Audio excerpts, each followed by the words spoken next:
Good day, everyone. Today, I will be introducing the concept of rhythmic activities to you. Let's begin by answering a simple question. What is rhythm?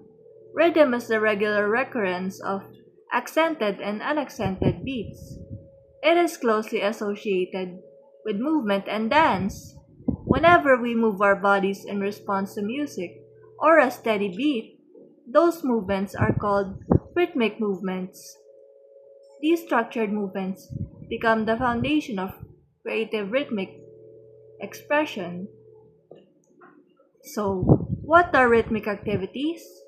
Rhythmic activities are physical activities that reflect a person's mental and emotional response to music or sound. They encourage people to respond physically, socially, and mentally to a regular pattern of beats. These activities are enjoyable for people of all ages because not only do they provide fun, but also help develop rhythm, coordination, self expression, and an understanding of time, space, and force. There are several formations commonly used in rhythmic activities. These formations help organize participants and make performances more attractive.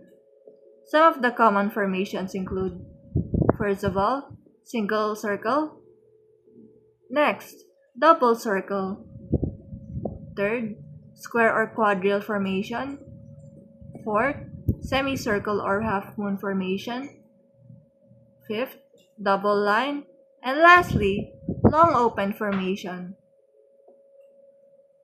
And now let's move on to the objectives of rhythmic activities. The main goals are, first, to develop skills needed for recreational enjoyment. Second, to maintain good posture and physical efficiency. Third, to promote emotional freedom and self expression. Fourth, to develop balanced and a well coordinated body. Next, let's discuss the relationship between gymnastics and rhythmic activities. Simple gymnastics exercises help improve posture and coordination by training different parts of the body to move together smoothly. They also encourage performers to create routines that match their own abilities and creativity. Gymnastics itself is the performance of systematic exercises, often using equipment such as rings and bars. It helps to improve strength, agility, coordination, and overall physical conditioning. An important point to remember is that gymnastics training usually starts at a young age because flexibility is easier to develop early in life. Gymnastics teaches performers to move with poise, grace, confidence, and discipline. It is not only a physical ability activity, but also an artistic expression of the human body.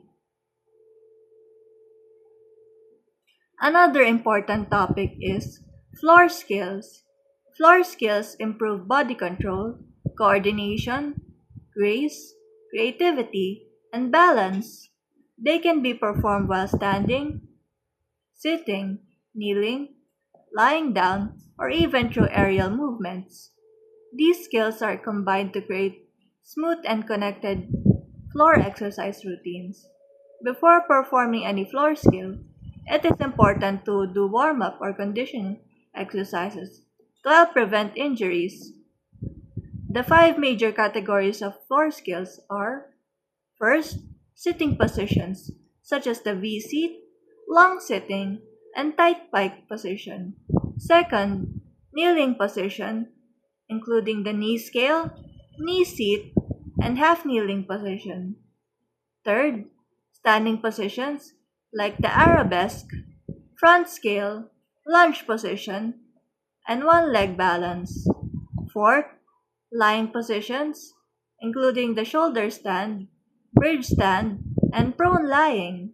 And lastly, aerial skills such as the arc jump, eagle jump, crouch jump, arabesque jump, and hops.